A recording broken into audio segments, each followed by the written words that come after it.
Hello and welcome back to Cricket Analysis by CNE. I am Proneet Ghatak and I am joined here with the expert panelist Vedant Sharan. There is somebody who is not in this video, that is Agni Brahmachari. Now, Vedant, how are you feeling about this video? I feel great, Proneet, doing this. The last time we did it was uh, I think the seventh or eighth video which we did on the channel of Gautam Gambhir, and that was actually the most viewed one. So I hope this one breaks that. And of course, I am really missing not having Agni here. He is the backbone of this channel. Yes, definitely. We are missing Agni a lot. So, yes, we are here today for the review of the T20 series between Australia and West Indies. Now, we'll move on to our first segment, that is the retirement of the legend Andre Russell. So, Vedant, we all know that Andre Russell has been a great servant of West Indian cricket. And over the years, he has shown what he can do on the pitch, both with the bat and the ball, winning two T20 World Cups with West Indies. So, what is your take on it? Look, I think well, with Andre Russell gone, it is a huge blow for West Indies because he was a power hitter, especially in T20s. He was a power hitter. He bowled, he could bowl in the death, and he was a gun fielder. So having a player who could do all these three is, and to miss him because he's not there, is a huge blow for West Indies and for the players to match his level or upcoming players to reach his level. It will take time, and West Indies, I feel West Indies cricket will take a lot of time to recover from this blow. Even his and Nicholas Puran also, who retired earlier, and just to give the viewers an idea of his stats overall, that is, with T20s, I'm speaking, he has played 86 games, wherein he has scored some 1,122 runs at an average of 164, uh, at a strike rate of 164 and an average of 22. Now, the 22 might seem less, but remember, he comes at 6 down or 7 down and just has the ability to take the game away from the opponent. For people who don't follow West Indies cricket, you have seen that what he does in IPL for KKR. So it is a huge blow, and I wish Andre Russell best of luck for his future endeavors. And I'll be very excited to see him participating in all the franchise leagues across the world. Definitely, Andre Russell will surely be missed in international cricket. But yeah, he will still continue in the IPL and other franchise leagues for the Knight Rider franchise. So yes, we have a lot to see from Andre Russell in future. But yes, now we'll move on to the series as it stands. So Australia have absolutely demolished West Indies in this series, winning the series 5-0 at this was an away T20 series for Australia. Winning an away T20 series 5-0 is not something you see regularly. So I think, according to some statistics, this was the second ever whitewash in T20 series, a five-match T20 series after the 2020 T20 series, which India won in New Zealand 5-0. So yeah, huge achievement for the Australian cricket team, and their dominance increased just a few months before the T20 World Cup going to start in India. So, what do you think about Australia's performance just after winning the Test series 3-0 and now the T20 series 5-0? Look, I think how for Australia they have been on a rampage will be a very good way to put it. From honestly coming into the series, already the West Indies were very down because of how the 27 all out, which was talked about a lot. And although on it shows 5-0 on the scorecard, however, I'd like to give to the West Indies that they have fought, they have tried, but of course, playing against a team like Australia, it wasn't sufficient. And for them to come up and defeat the big teams like Australia or India in the future and do well in the T20 World Cup, which as you mentioned is upcoming, they have to pull their socks up, buck up, and take responsibility and play. Yes, yes, definitely. Now let's talk about the matches that have happened and let's analyze the performances of both the teams. So we have noticed in the series that similar to the Test series, West Indies have struggled in the middle order of the batting lineup. We have seen the openers giving great starts to the team, but later they did not get any support from the middle or lower order. So this has been a concern from West Indies as almost in every match, West Indies have fallen short of about 40-50 runs. Every match you see, they are at some 150, 160 in some 12, 13 overs. And then they finish at 180, 190 or 200 max. So this has been a problem for West Indies. What do you make out of it, Vedant? Look, I mean, in the Test series, it was essentially the top order which failed West Indies and not the middle order. But however, in this T20 series, it was the other way, not the other way around. It was basically the other way around. The top order gave them good starts, but the middle order collapse did not do well, which is where if you compare it to the Australians, their middle order did very well. And uh, in the T20s, this middle order collapse is a big issue for the West Indies. We have seen this talk about when we go into the individual T20s. I'll point it out more that across few T20s matches which was played in the series, we have seen this happening on repeat, and it is an issue which needs urgent fixing because before the T20 World Cup. But to be a bit fair on them, such a thing will happen because again you are missing Russell, you are missing Puran, so these two guys are of course are very excellent top order middle order players. So not having them for the West Indies will be a loss, and it will take some time for other players to come up. And uh, strictly speaking, with respect to the West Indies cricket team, I hope it happens before the T20 World Cup. Yes, yes. Talking about T20s in this format, we all know the importance of a strong middle order, which West Indies were known for in their prime. So right now, after the retirement of the legends, West Indies are struggling with the middle order, which they need to sort out quickly before the World Cup, as you mentioned, Vedant.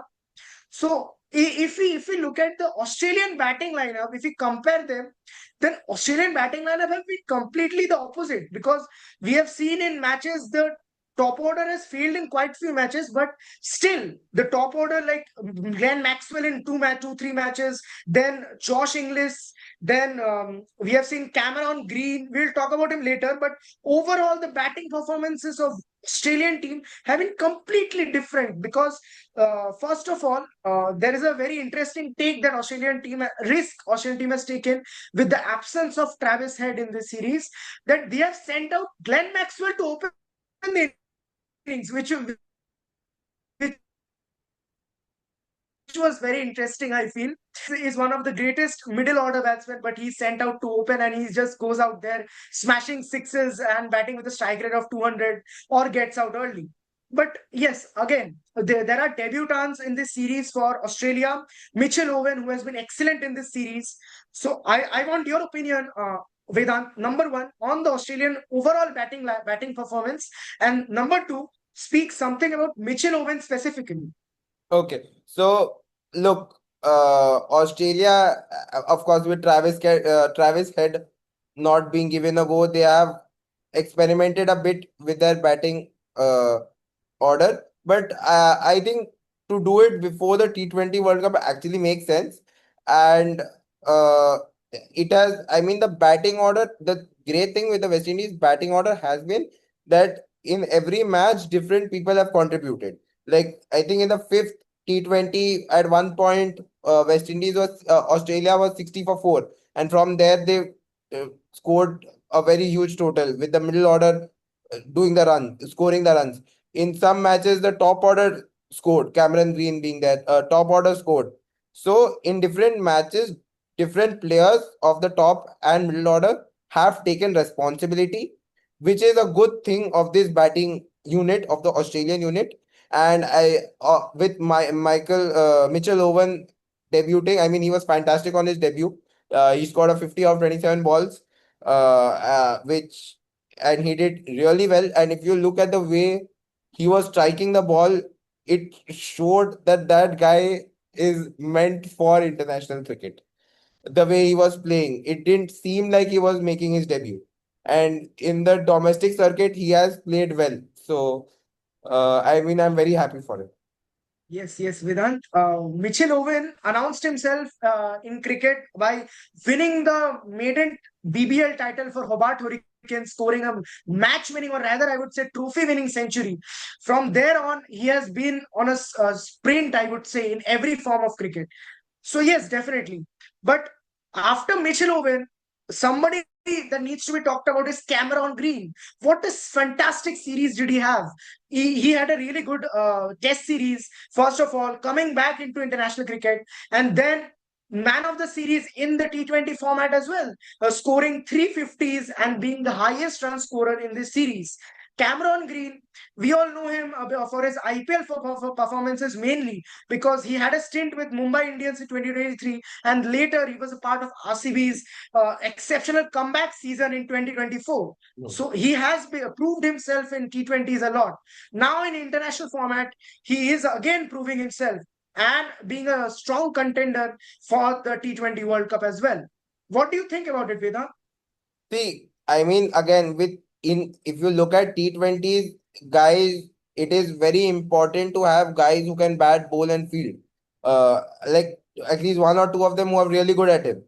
West Indies, of course, as we spoke about, Russell retired for them, so they'll take some time to get their 11 in order, get their playing in order. But with if you speak with respect to Australia, Cameron Green is doing very well. I mean, he can contribute with the ball. He's the highest run scorer, and so that is very great to see. That is very great to see what Cameron Green is doing, and he is an asset for Australia. And I hope that with the World Cup, of course, coming, I hope that they manage his workload well because he has been playing. He played the Test matches. Now he's playing this. So just for Australia, he's a great asset, and his workload needs to be monitored very carefully. Yes, yes, Cameron Green has a very bright future in Australian cricket. So yeah, the batting order is more or less summed up. But just a special mention I want to give is that Tim David in this series, and the third T20 that happened, he scored a absolutely brilliant century, scoring 102 of just 37 balls. And it was the fastest T20 century for Australia, and even the fastest T20 50 for Australia in that process. And it was overall the second fastest T20 international century, just behind Rohit Sharma and David Miller, who both scored at in just 35 balls. So the exceptional finishing skills from Tim David shown in all this series, I would say, because he scored some important 30s or 40s at a strike rate of 200, 250. So he has been an exceptional finisher for Australia. And also in that third T20, he came in at a very tricky position, I would say, because Australia were struggling at 87 for 4. So from there on, they chased 215 in just 16 overs. What do you want to say about Tim David? Look, I mean, if you look at that match, before I go on to Tim David and what his innings meant, West Indies scored 214 in that game, with the top order, of course, contributing with Brandon King and Shai Hope. Who Brandon King's wicket fell when West Indies were 125 in 11 overs. Okay, so to them, maybe I'm going a bit off topic, but I just want to, before I talk about him, I just want to bring a context about what happened in the game, and hence I'm going into it. I mean, with that, maybe you'd want 214 could seem a bit subpar. 230, 240 could have been a better score because it was a flat track. And of course, with Australia coming in, They were, as you mentioned, they were 87 for 4. And in fact, when Tim David came in, Australia were 61 for 3 after at the end of 6 overs. So from there, to the fact that in another 10 overs, because the match finished in the 16th over, that from 61 they went to 215. The innings that he played was and such a brilliant display of power hitting that it was a treat to watch. I missed that game, so I watched it the highlights, and while watching it, I was regretting why I couldn't watch the match while the innings was live, because in highlights you don't get the full essence of it. But it was an amazing display of power hitting, and Tim David is an exceptional hitter, and Australia are very fortunate to have him, Green, Maxwell, Marsh, and now Owen, who made his debut and is doing well, to have in the same lineup. And it was just brilliant. It was a brilliant display, and for whoever who has not watched it, please watch it. That is, like, his power hitting is, you could say, maybe a textbook in itself. The way he just does it, the way he muscles the ball and times it. So it was exceptional to watch his 102. Was so great that actually it overshadowed another great innings played in the first innings by Shai Hope as well. So, yeah, whenever you play a better innings than other batsmen, you win the game for your team. So, yes, a great innings from Tim David. But after all the batting analysis we have done, if we talk about the bowling, if we compare the bowling performances of both the teams, again we will see Australia 10 steps ahead of West Indies. Because the first of all, I want to mention this point, that is a very important point, I feel, because West Indies hardly have a proper bowler, or rather a proper pacer in their squad. All of them, Romario Shepherd, Jason Holder, most of them are all rounders. So I feel this has been an issue with the West Indian team, that they were known for having explosive all rounders, but they also had quality bowlers. So right now they lack the quality pacers, or rather the pure pacers, I would say, which in the case of Australia, I would say is a bit different, because we have seen bowlers like Ben Dwarshuis or Nathan Ellis, or emerging players like Xavier Bartlett or Aaron Hardy. They have been really good with the ball. They Proneet, have you been missed out they Adam use Zampa also. I mean, he's an exceptional bowler for and a yeah, very yeah. experienced Adam bowler. Zampa, Glenn Maxwell, the spin department. I thought of talking about them differently. Okay, I, sorry. I actually wanted to compare the pace attack first, because I feel the pace attack is much more important right now at this position, because if you don't have a proper pace battery, you cannot be a contender to win the World Cup that is going to be held in about 6-7 months from here.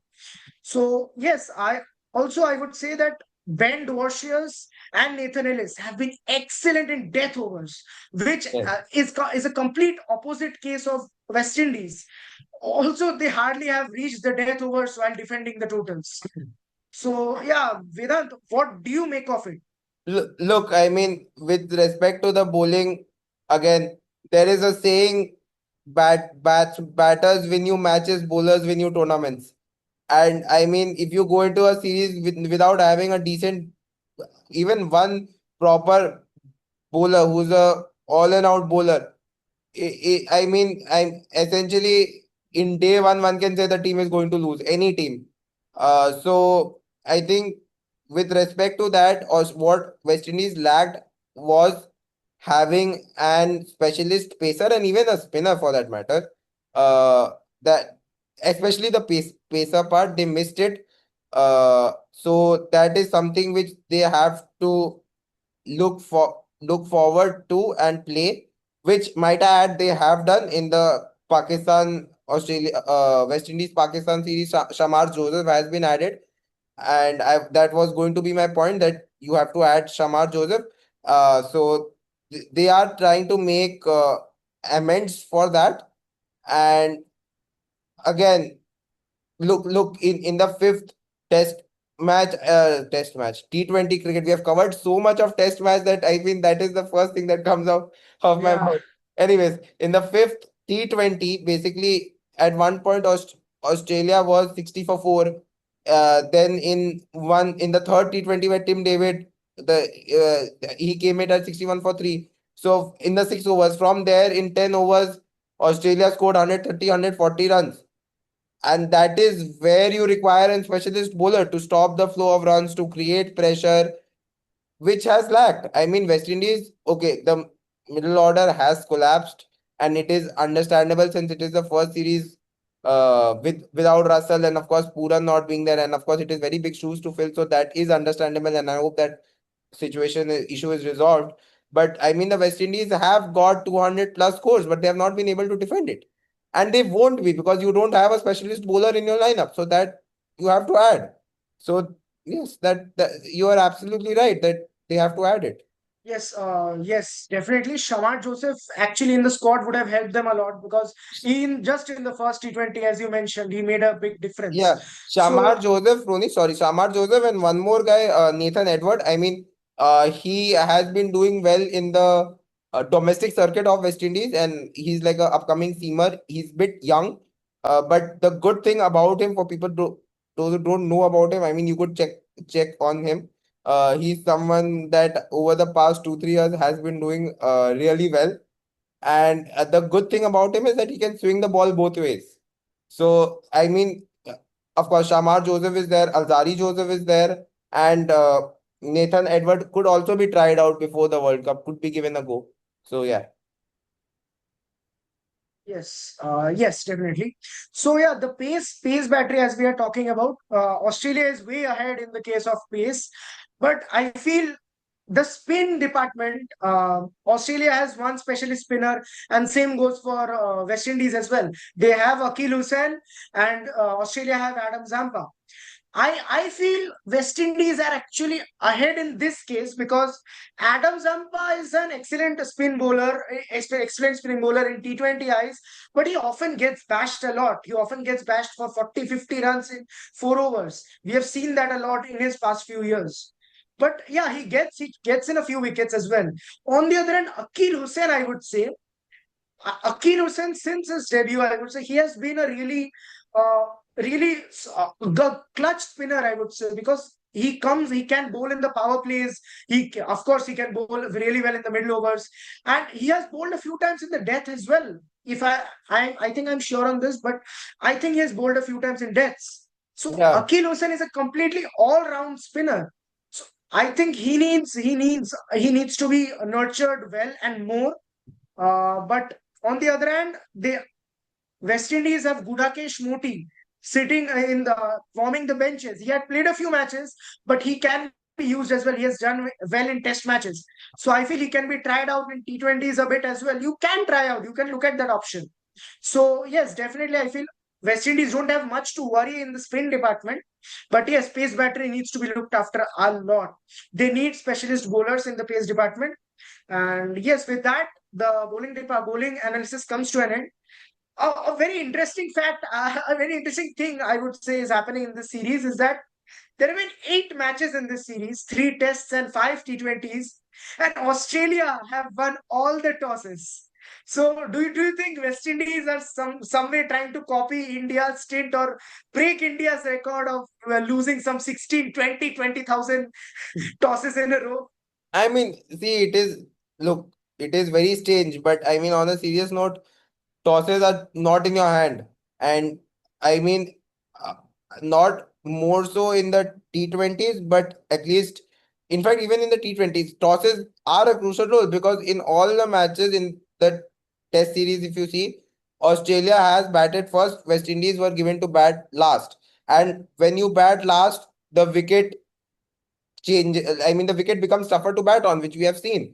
And just giving a brief about what happened in the uh, test series. I mean, after the first innings, both the teams were at par. It was only in the second part of the match that a lot of difference was made. So tosses have been a crucial role even in the T20 series. You see Australia batting second, and of course on later part of the day, dew comes in and that is a huge factor. So that of I mean, but that is something which is not in your hands.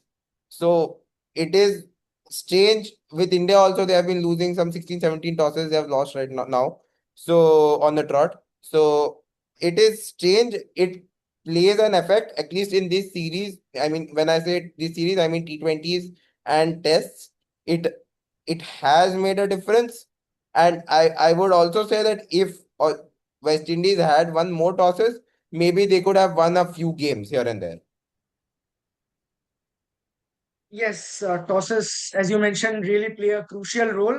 And the typical T20 mindset on in night matches, especially where most of the times a dew comes in and plays a very huge role.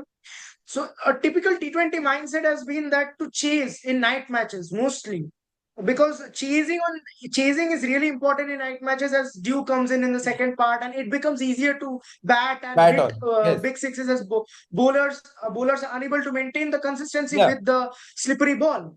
So Like, yes, yeah, Proneet, tosses. what you does is, just to add on to that, is that basically it makes the ball soft. So as you said, makes it very difficult to grip for the bowlers, and it comes onto the bat better.